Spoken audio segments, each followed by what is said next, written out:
Assalamualaikum warahmatullahi wabarakatuh. Alhamdulillah, alhamdulillahi hamdan katsiran thayyiban mubarakan fih, mubarakan alaihi kama yuhibbu rabbuna wa yarda. Asyhadu an la ilaha illallah wahdahu la syarikalah wa asyhadu anna Muhammadan abduhu wa rasuluh. Allahumma shalli wa sallim wa barik ala Muhammad wa ala ali Muhammad kama shallaita wa barakta ala Ibrahim wa ala ali Ibrahim fil alamin innaka Hamidum Majid. Amma ba'du. Bapak-bapak dan ibu-ibu serta hadirin sekalian, rahimani wa rahimakumullah. Alhamdulillah pada maghrib hari ini kita bisa berjumpa kembali untuk melanjutkan ngaji kitab Riyadhus Shalihin. Insyaallah pada maghrib kali ini kita akan melanjutkan ya bab tentang al-kibru wal ijab. Hadis pertama apa ya? Bab ini hadis pertama, benar? Ya. Kemarin kita sudah membahas beberapa dalil dari Al-Qur'an dan malam ini kita akan memasuki pembahasan hadis yang pertama dari bab ini ya, bab al-kibr wal ijab.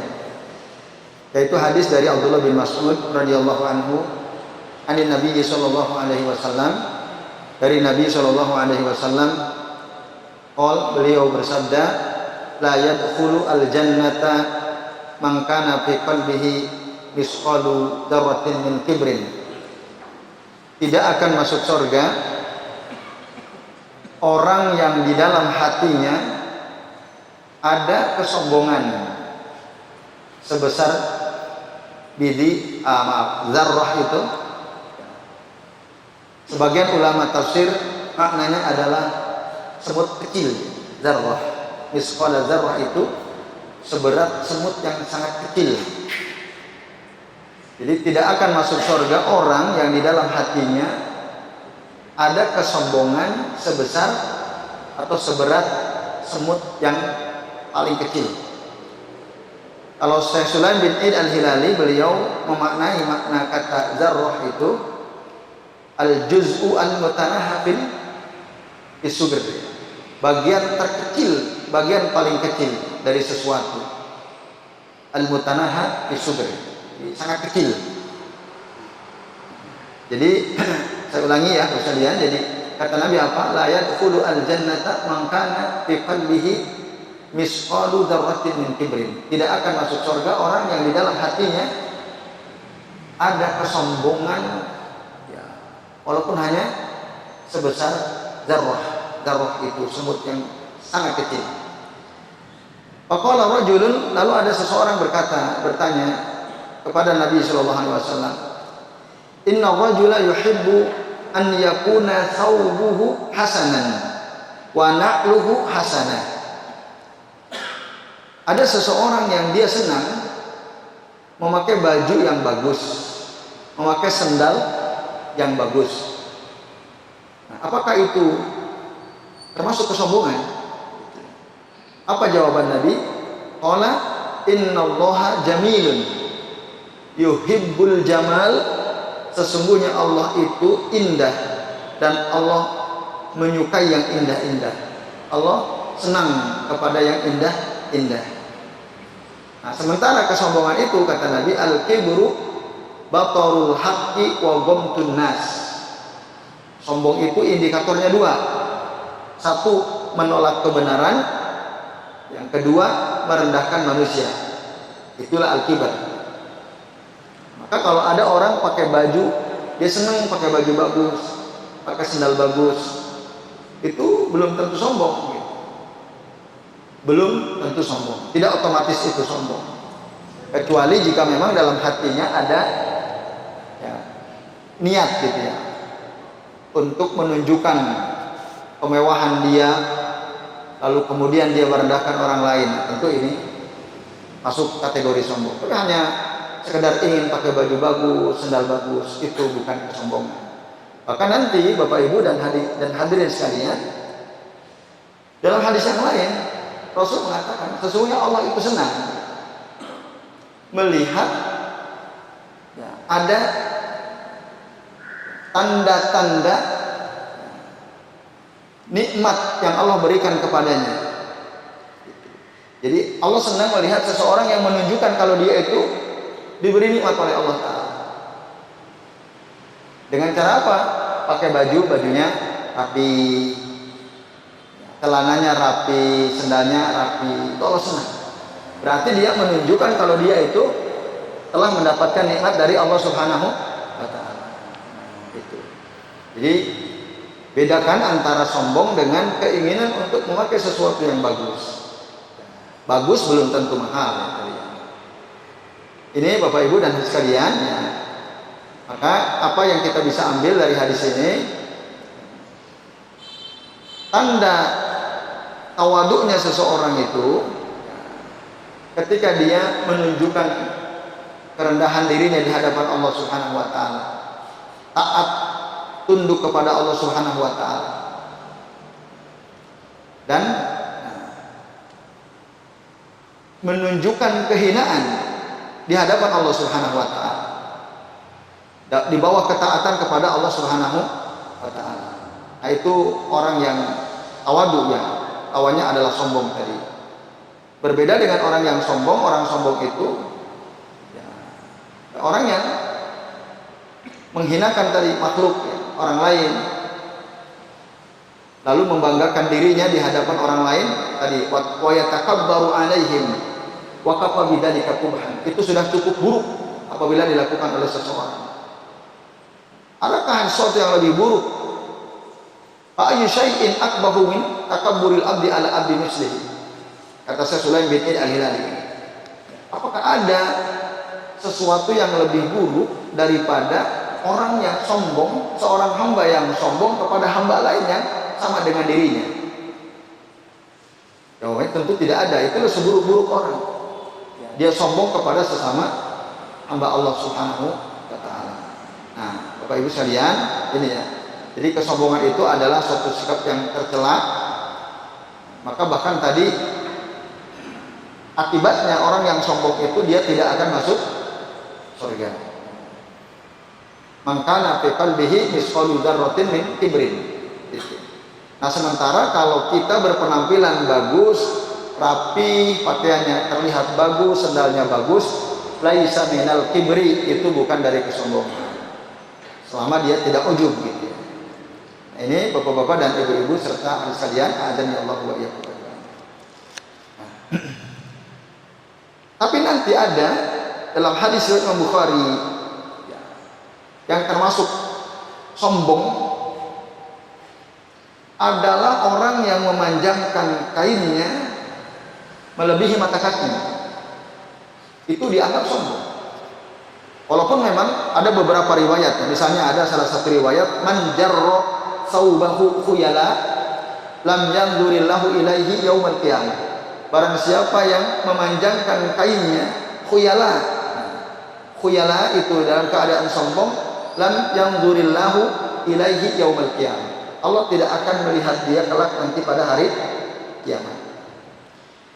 Ini dalil sering dijadikan dasar oleh sebagian ulama yang membolehkan memanjangkan kain di bawah mata kaki selama tidak sombong.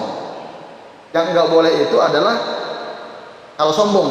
Kan ini jelas hadisnya, man jarra saubahu khuyala, barang siapa yang memanjangkan kainnya ya, di bawah mata kaki, khuyala, dalam keadaan sombong, lam yanzurillahu ilaihi yaumal qiyamah. Allah tidak akan melihat dia kelak nanti pada hari kiamat. Tidak diperhatikan oleh Allah Subhanahu wa Ta'ala. Bapak Ibu dan sekalian, tapi nanti ada dalam hadis yang lain, Nabi SAW mengatakan, irfa izaraka ila nisfis sa'at fa in abaita fa ilal ka'bain. Angkatlah kainmu sampai setengah betis, ila nisfis sa'at fa in abaita fa ila al ka'bain. Kalau kamu nggak mau enggan gitu mengangkat sampai setengah betis, maka minimal di atas mata kaki.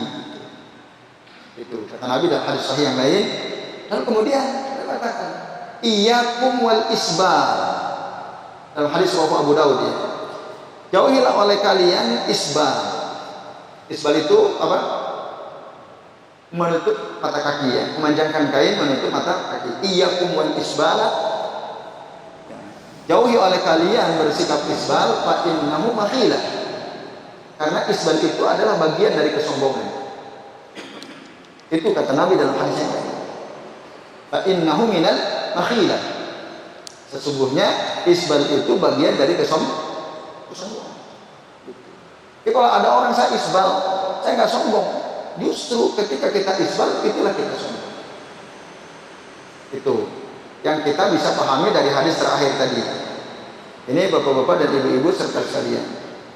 Ada juga orang berdalil dengan hadis dari Abu Bakar As-Siddiq radhiyallahu anhu. Abu Bakar, ya Rasulullah, Abu Bakar mengatakan, ya Rasulullah, inna ahada saqai izari satarhi yastarhi apa? Inna ahada saqai izari yastarhi illa an ata ahada dzalika minhu. Sesungguhnya salah satu sisi dari kainku ini menjulur gitu sampai menutupi mata kaki, salah satu sisi dari kainku. Illa an ata ahada dzalika minhu. Tetapi beliau Abu Bakar selalu berusaha bagaimana caranya supaya kainnya itu tidak menutupi mata kaki. Jadi ada usaha yang dilakukan agar tidak menutupi mata kaki. Lalu apa kata Nabi? Faqala Rasulullah SAW, lasta mimman yasna'uhu khuyala. Engkau wahai Abu Bakar tidak termasuk golongan orang-orang yang melakukan hal itu dengan kesombongan. Kata mereka yang mengatakan boleh itu isbal. Ini Abu Bakar ya isbal. Bapak Ibu, tadi jelas hadisnya. Abu Bakar khawatir, takut. Memang salah satu sisi kainnya itu menjulur gitu. Tapi beliau selalu berusaha untuk mengangkatnya agar tidak menutupi mata kaki. Jelas ada usaha yang dilakukan oleh beliau. Makanya Rasul bilang, lasta mimman yasna'uhu khuyala. Maka dengan demikian Bapak sekalian, di antara bentuk kesombongan yang membahayakan adalah cara kita berpakaian. Yang disebutkan dalam beberapa hadis tadi ini adalah ketika seseorang memakai kain, celana atau sarung atau baju gamis gitu ya, yang menutupi mata kakinya. Bahkan dalam kitab Sahih Fiqh Sunnah, Syekh Abu Malik Kamal bin As-Saizali mengatakan termasuk bagian daripada kesombongan adalah ketika lengan baju seseorang panjang, kepanjangan, udah besar panjang. Itu bagian daripada isbal juga. Ini lengan. Termasuk memakai imamah. Imamah itu surban yang diikatkan di kepala. Rasul itu kadang pakai peci, kadang tanpa peci ya, mengikatkan surban sebagai penutup kepala. Dan beliau menjulurkan ujung surbannya itu sampai pundak. Hanya sampai pundak. Maka jika ada orang pakai al-imamah lalu ekor dari surbannya itu ya, melebihi pundaknya, mungkin sampai dadanya, mungkin sampai ke perutnya. Itu kalau menurut Syekh Abu Malik Kamal bin As-Saizali ya, dalam kitab Sahih Fiqh Sunnah, itu termasuk isbal yang dilarang. Kalau kain itu jelas ya. Tadi beberapa dalil sudah kami sampaikan. Sehingga para ulama sebagian mengatakan haram hukumnya isbal, ada yang mengatakan makruh, ya, haram mutlak, karena isbal itu adalah bagian kesombongan. Ada yang mengatakan makruh, ya, itu minimal makruh, tidak ada yang membolehkan isbal. Ini Bapak Ibu sekalian, nah, paling di zaman sekarang ada orang bilang boleh asal tidak sombong, katanya gitu. Boleh asal tidak sombong. Nah, tapi tadi penjelasannya bahwa justru isbal itu sendiri bagian daripada kesombongan. Lalu kemudian disimpulkan oleh Syekh Sulaim bin Id al-Hilali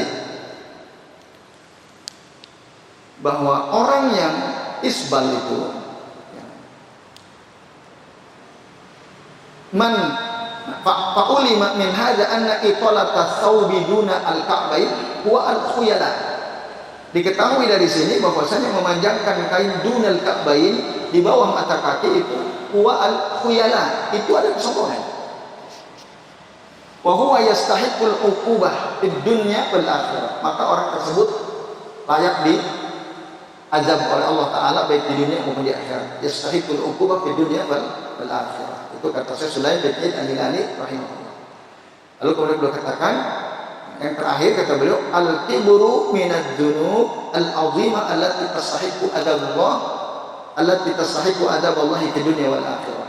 Jadi kesombongan itu merupakan dosa besar yang pelakunya berhak untuk mendapatkan adab dari Allah baik di dunia maupun di akhirat. Nah, ini Bapak Ibu dan hadis sekalian, azan ya Allah wa iyyakum. Itu hadis yang pertama. Lalu yang kedua dari Salamah bin Aqwa radhiyallahu anhu. Beliau mengatakan, anna rajulan akala inda Rasulillah sallallahu alaihi wasallam bishimali.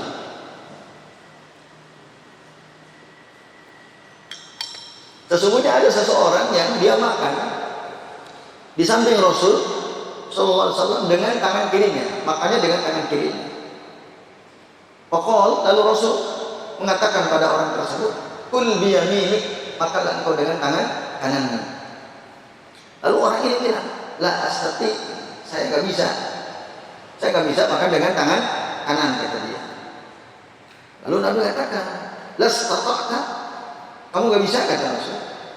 Mana'ahu illa al-kibr, tidak ada yang mencegah dia untuk makan dengan tangan kanannya kecuali kesombongan. Jadi orang itu sombong gitu. Dinasihati dia bilang nggak bisa, tapi dia sombong.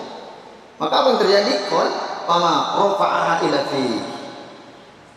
Salamah bin Aqwa mengatakan, maka orang ini yang tadi dia bilang saya nggak bisa itu, fama rafa'aha ila fi, dia tidak bisa mengangkat tangannya ke mulutnya. Itu langsung diadab oleh Allah Subhanahu wa taala karena kesombongannya. Fama rafa'aha illa fi.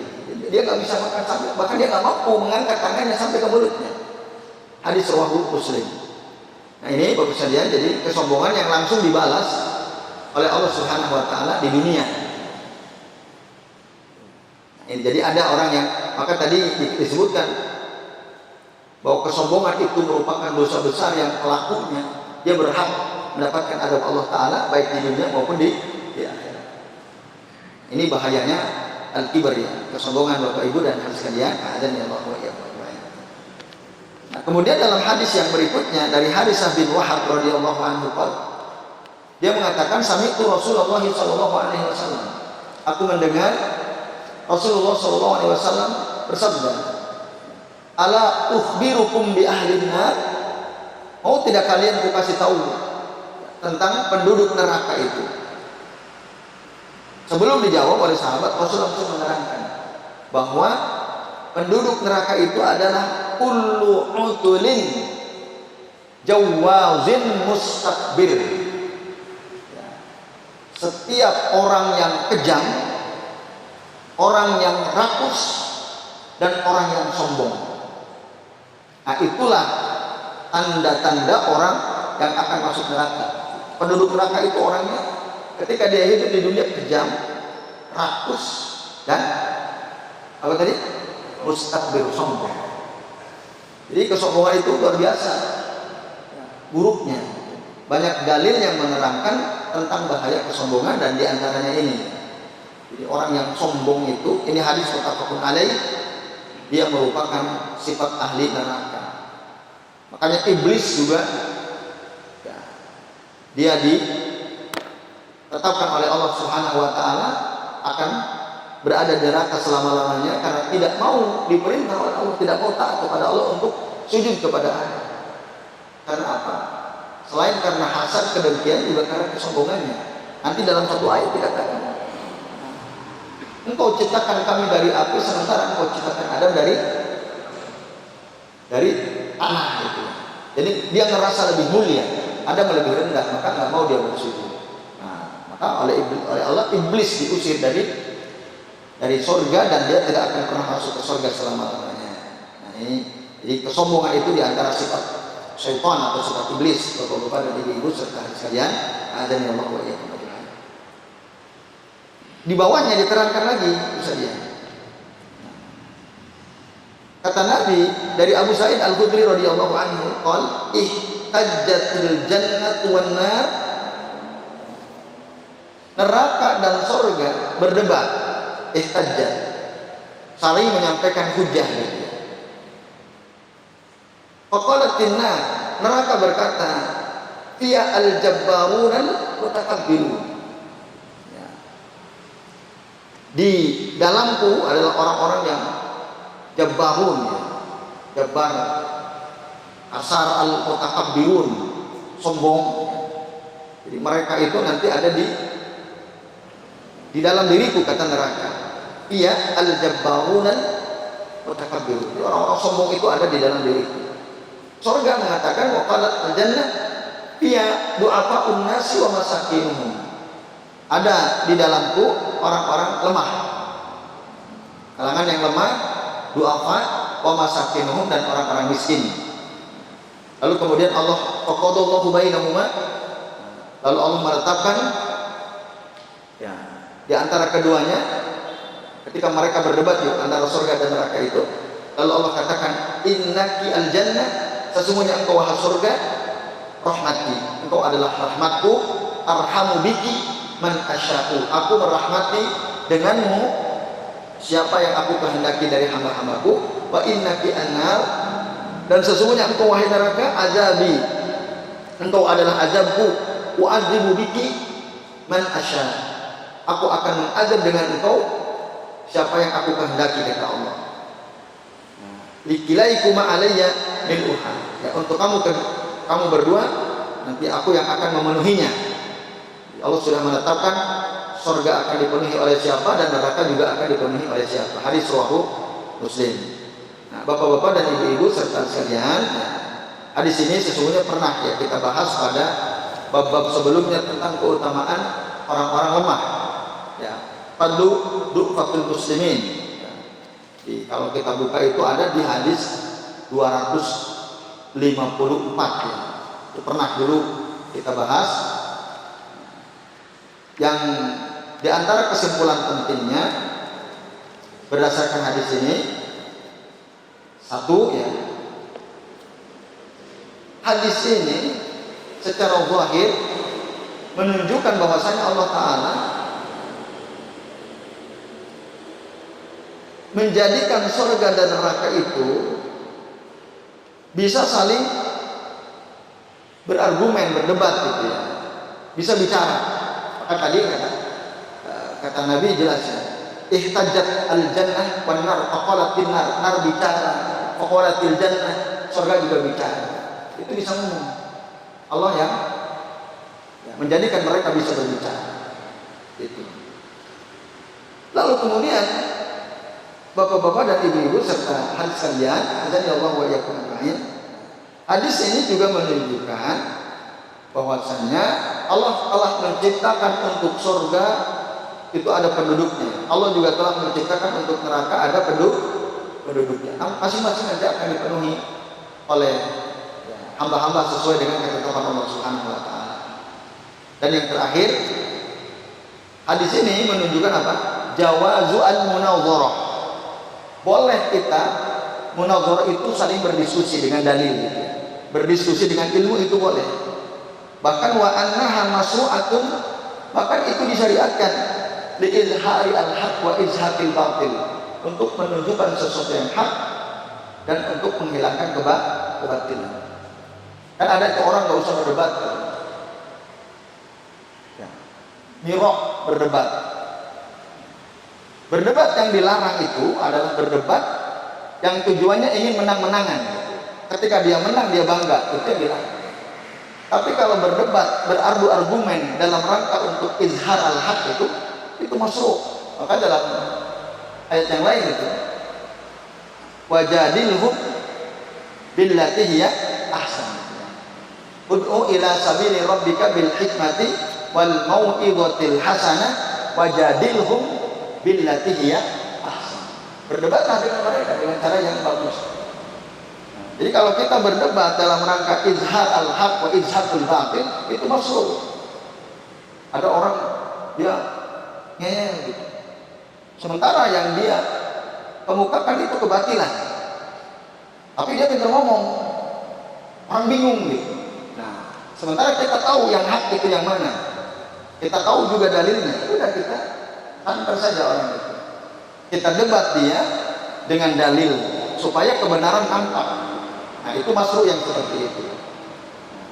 Ini jadi tidak, kan ada orang memutlakkan gitu, berdebat itu mutlak haram, tidak boleh tinggalkan. Bahkan meskipun Anda benar, ada nanti hadisnya. Meskipun kamu benar itu jangan berdebat. Tapi di situ kalau kita teliti kalimat berdebat yang dilarang meskipun kamu benar itu miro, miro. Sementara al-mujadalah atau al-munazarah itu maknanya berbeda dengan miro. Kalau miro dari kata dekat dengan kata ria, dia berdebat. Ya. Meskipun dia benar, dia menang, tapi targetnya adalah agar dia dipuji-puji orang. Itu yang haram. Nah, dan dia bangga gitu. Kalau orang muji dia, oh mantap, hebat, dan seterusnya. Tapi kalau bukan itu tujuan kita. Saya ingin supaya orang tuh tahu yang benar mana, yang hak yang mana, yang batil mana. Itu masuk mendebat orang-orang yang banyak bicara tapi banyak kebatilan. Nah, ketika kita tahu ilmunya, tahu dalilnya, debat orang seperti itu biar jelas aina al-haq dan aina al-batil. Nah, ini Bapak Ibu dan adik sekalian, di antara kesimpulan yang kita bisa ambil dari hadis yang keberapa tadi? Kalau di kitab saya sih hadis yang ke-615 ya. Kalau di kitab ini di kitab Bahjatun Nadzirin ya. Yes. Masih ada waktu Pak? Masih ya. Satu lagi ini hadisnya pendek ya.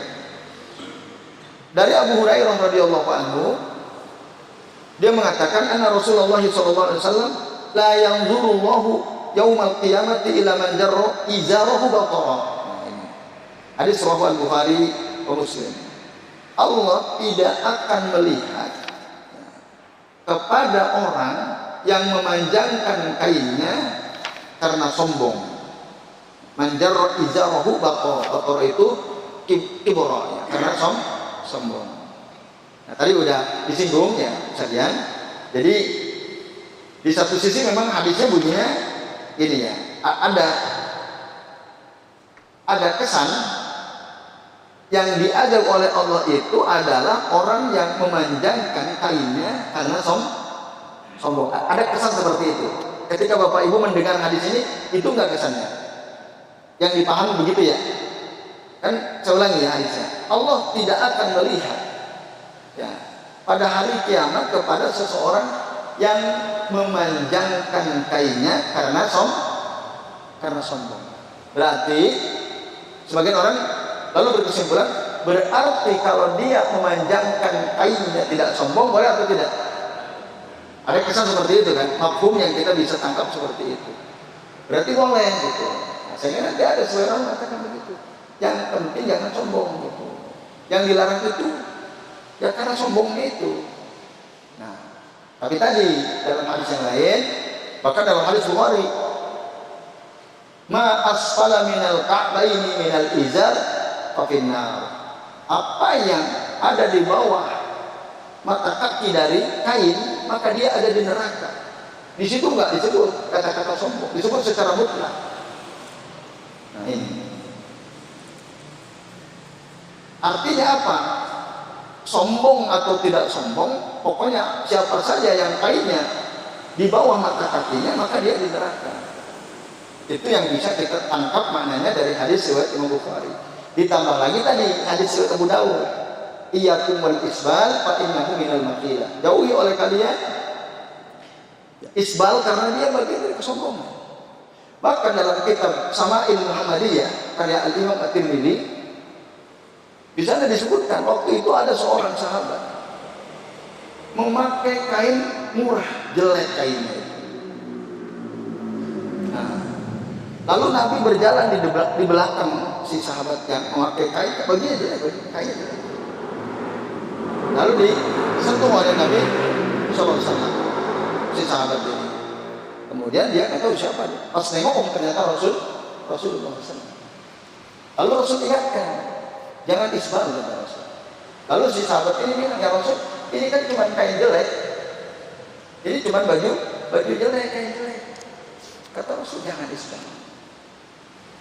Artinya, ya mana mungkin saya sombong ini baju jelek, kain jelek kan gitu. Enggak, kan harus Islam. Walaupun kain faktanya bajunya jelek, kainnya jelek. Iya kawal isbal, jauhi olehmu isbal. Bahkan Umar bin Khattab radhiyallahu anhu ketika beliau dibunuh, waktu ngimami sholat subuh, kan ditusuk orang, tusuk. Waktu itu ada seorang anak muda mengucapkan, ya intinya memuji Umar, engkau mati syahid gitu ya, mati dalam keadaan terbaik, engkau menjadi pemimpin yang baik, dicintai oleh rakyatnya, memberikan sanjungan kepada Umar. Habis itu orang ini pamit pergi. Tapi Umar waktu itu melihat kain si pemuda ini menutupi mata kakinya. Kata Umar, tolong panggil lagi tuh anak muda. Panggil lagi. Padahal udah mau mati, udah di akhir ajal ya. Tolong panggil lagi si pemuda itu tadi, suruh ke sini. Nah, akhirnya dipanggil oleh orang-orang untuk menghadap Umar. Umar nasihati, nah iya kawal isbal, jangan jauhi oleh isbal, jangan isbal gitu. Bayangkan ya, saking pentingnya menasihati seseorang supaya tidak isbal. Nah, tapi banyak orang di antara kita yang masih menganggap ini remeh, bahkan lebih parah lagi menghina orang yang isbal, bahkan lebih parah lagi menuduh orang yang isbal itu teroris. Ciri-ciri teroris, radikalis, tampang kirinya, lihat aja celananya. Kalau isbal itu ciri-ciri teroris. Ini lebih fitnah dan lebih dahsyat lagi. Ada nggak orang bilang seperti itu? Banyak. Nah ini, padahal itu sunnah Rasul SAW. Sunnah Rasul. Nah itu orang-orang yang tidak suka kepada sunnah menuduh orang-orang yang berusaha menghidupkan sunnah pada dirinya sesuai dengan tuntunan Rasul, dianggap sebagai ya kaum radikalis, ciri-ciri teroris dan seterusnya. Itulah yang paling parah. Nah, harusnya kalau kita belum mampu, jangan menghina orang yang Islam, yang tidak Islam. Gitu. Jadi ini saja ada Allah yang bisa kami sampaikan. Insyaallah nanti kita lanjut lagi waktu berikutnya, saya serahkan ke pokoknya. Ibu sekalian, kita sudah masuk sesi tanya jawab. Kami sekarang untuk dua penanya terlebih dahulu, waktu sampai pukul 19.05. Satu lagi.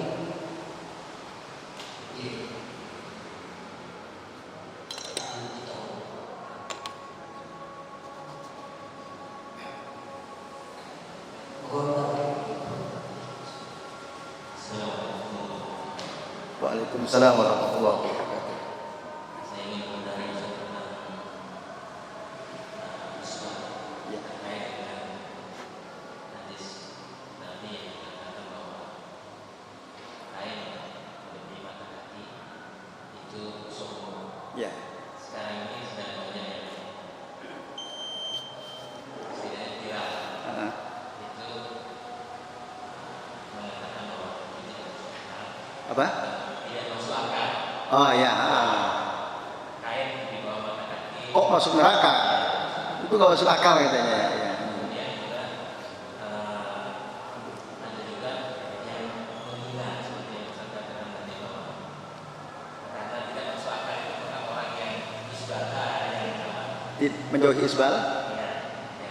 yang isbal itu ya tidak modern.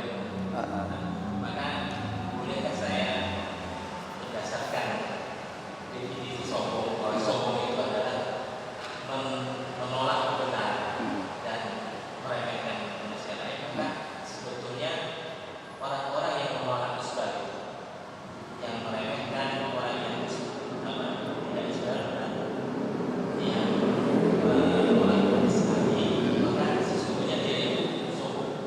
Dia itu Sombong ya. Sombong terhadap kebenaran di bawah oleh Rasulullah. Disampaikan Rasulullah. Hadis Rasul ditolak. Bukankah itu sombong? Ya. Kemudian juga yang kedua, sikapnya dia meremehkan orang yang tidak Islam, itu kan juga melengkapi bahwa berlaku hak, berlaku tunas. Dua-duanya terpenuhi itu ya, cirinya ya. Pemikiran saya begitu. Ya baik. Terima kasih Pak Rudi. Monggo Pak Lukito. Tentang bulan Apa? Gelang. Gelar. Nah.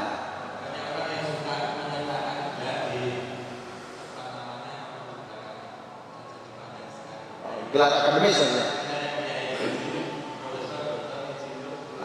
Semua disebut. Ya.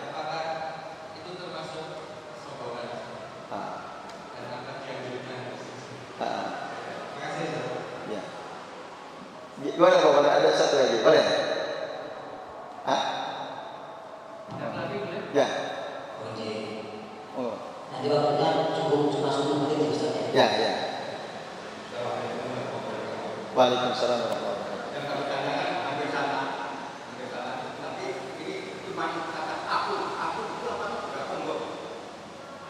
Aku apakah juga sombong? Kata aku gitu ya. Ya. Ya, baik, terima kasih Pak. Kalau tadi gelar, kalau jenengan aku gitu ya, nyebut aku gitu ya. Ya, baik. Ya. Cukup. Baik Bapak Ibu dan hadirin sekalian, ada 3 pertanyaan ya. Yang pertama tadi Pak Rudi, beliau bolehkah kita menyimpulkan bahwa orang yang menolak sunnah Nabi tadi yang mengatakan nggak masuk akal, masa gara-gara nutupin mata kaki masuk neraka, kan itu ya. Bapak Ibu barangkali sudah lihat videonya ya. Nah itu ada tokoh lah yang kalau disebut namanya semua insya Allah kenal ya. Nah ya, dia bilang di dalam videonya itu nggak masuk akal gitu. Masa gara-gara kain nutupin mata kaki masuknya neraka. Sikap dia itu persis seperti sikap orang yang mengatakan tidak masuk akal. Masa malaikat takut sama anjing? Malaikat rahmat kan kata Nabi, la innal malaikata la tadkhulu baitan fihi kalbun. Sesungguhnya malaikat tidak mau masuk ke rumah yang di rumah itu ada anjing. Ada tokoh juga, buzzer juga, yang dulu pernah dipukulin orang itu, ditelanjangin. Nah, dia bilang ini nggak masuk akal. Mana mungkin malaikat takut sama anjing? Maka hadis-hadis seperti ini kata dia harus ditolak karena tidak masuk akal. Nah, kalau yang viral belakangan ya kurang lebih sama gitu. Dia bilang nggak masuk akal. Nah, lalu apakah boleh kita menyimpulkan ini orang sombong? Jawabannya boleh dan memang sombong dia. Gitu. Ketika jelas hadisnya, ma asfala minal ka'baini minal izar fa finnar. Yang ngomong Nabi, hadisnya sahih riwayat Bukhari. Nah kok dia mau bertanyakan apa masuk akal? Enggak masuk akal. Artinya padahal apa yang dikatakan oleh Nabi selama itu hadisnya sahih dan ini jelas hadis sahih riwayat Bukhari. Pasti benarnya gitu ya. Dia bilang enggak masuk akal. Berarti secara tidak langsung dia menuduh Nabi enggak benar kan? Dia melecehkan Nabi itu. Karena yang ngomong ya ma asfala minal ka'baini minal ka'baini minal izar fa finnar itu Nabi dan itu benar. Hadisnya jelas sahih riwayat Bukhari. Maka orang itu jelas sombong dia. Sombong karena apa? Batarul al-haq tadi. Jadi betul sekali baru dia. Apalagi kalau dia meremehkan juga orang-orang yang sudah berusaha untuk tidak isbal ya. Nah, maka tadi betul. 2 indikator kesombongan itu udah terpenuhi semua sama dia. 1 batarul haq, yang kedua ghamtun nas. Naudzubillahi min dzalik. Kita berlindung kepada Allah dari keadaan seperti itu. Dia ngerasa benar, tapi orang itu udah berkali-kali bikin masalah tuh. Ya, dia menghina bid'ah, orang yang mengatakan apa bid'ah. Tapi dia ngerti gitu loh. Nggak ngerti tapi sok tahu tuh orang. Gitu. Nah, termasuk tadi tentang masalah isbal itu. Dia nggak ngerti sunnah. Jadi maka orang akan mentertawakan dirinya karena kebodohannya. Karena dia bodoh terhadap sunnah. Tapi dia ngerasa dia pinter gitu. Nah, maka itu tadi betul bahwa kita bisa simpulkan orang seperti itu orang yang takabur ya, sombong karena batarul al-haq. Yang kedua, menyertakan gelar akademis, profesor, terus MA dan terusnya PhD dan lain-lain lah. Nah, disebut semua. Apakah itu sombong? Tergantung. Ya. Yang nulis dia sendiri apa orang lain gitu. Kalau dia ditanya, nama bapak siapa? Nama saya ini. Wah, ditulis semua gelarnya sama orang. Dia nggak minta sama sekali. Ya dia tentu nggak sombong. Karena bukan dia yang minta kan. Kecuali kalau dia tulis sama nyata pada berani jadi progres. Aku kan udah jadi progres, syukur keren, cuma ditulis sama aku tok. Itu bisa menunjukkan bahwa dia sombong gitu. Itu jadi tergantung, tidak otomatis orang yang menyebut apa namanya disebut seluruh gelar akademis itu dia sombong enggak. Karena bisa jadi yang disebut orang bukan dia, dan dia tanpa nyuruh. Kecuali kalau dia nyuruh, tolong nanti tulis semua gelar akademis saya, supaya orang tahu kalau aku ini orang bergelar kan gitu. Itu baru sombong. Yaitu Allah Nabi Soal. Dan yang terakhir aku itu kata ganti ya. Apakah orang bilang aku nggak tahu gitu? Kan kamu tahu nggak? Nggak, aku nggak tahu. Sombong nggak kira-kira? Nggak kan? Aku tidak tahu. Walaupun mungkin dalam bahasa sehari-hari, kayaknya kita lebih halus mendengar kata saya daripada aku kan?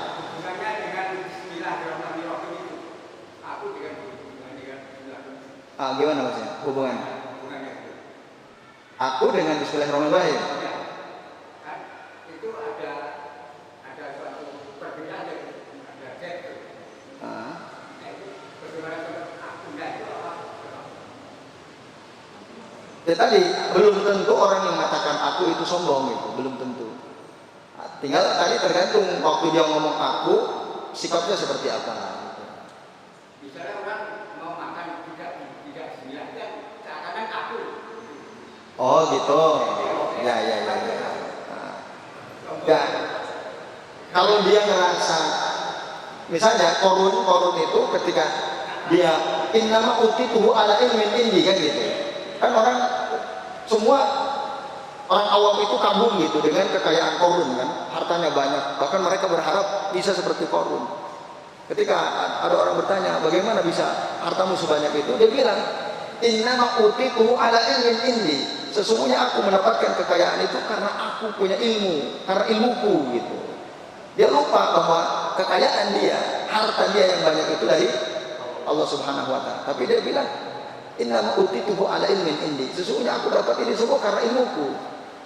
Nah, tentu sombong kalau dia lupa kepada Allah Ta'ala. Makan bisa minum, dia nggak mau mengakui bahwa itu nikmat Allah. Nah, itu tentu dia sudah sombong itu. Ya itu seperti sekolah. Mungkin lupa atau Kalau lupa lain. kan tidak bisa itu. Semua amalan kan benar pakai itu. Ya. Semua amalan. Ya. Tidak kita selalu beramal rumahnya ikhlas, rumahnya soleh. Ya kalau merasa ikhlas, merasa soleh, ya itu bisa masuk kesombongan, ya bisa masuk. Ya itu Pak. Tadi kalau lupa baca Bismillah ya tidak. Tentu orang yang lupa itu kan tidak dihukumi ya. Ma'fuun anhu, dimaafkan orang yang lupa. Ya itu tadi kalau dia ngerasa oh ini saya bisa makan, bisa minum karena hasil kerja keras saya dan seterusnya lah, dia merasa bahwa karena dirinya lah dia lupa sama Allah, itu untuk kesombongan. Jadi bahkan kesyirikan itu bisa termasuk kesyirikan. Yaitu Allah Nabi SAW. Baik sekalian, ini yang bisa kita bahas pada kesempatan malam hari ini. Semoga bermanfaat. Nanti diakhiri oleh Pak Pono dan kami akhiri. Wassalamualaikum warahmatullahi wabarakatuh.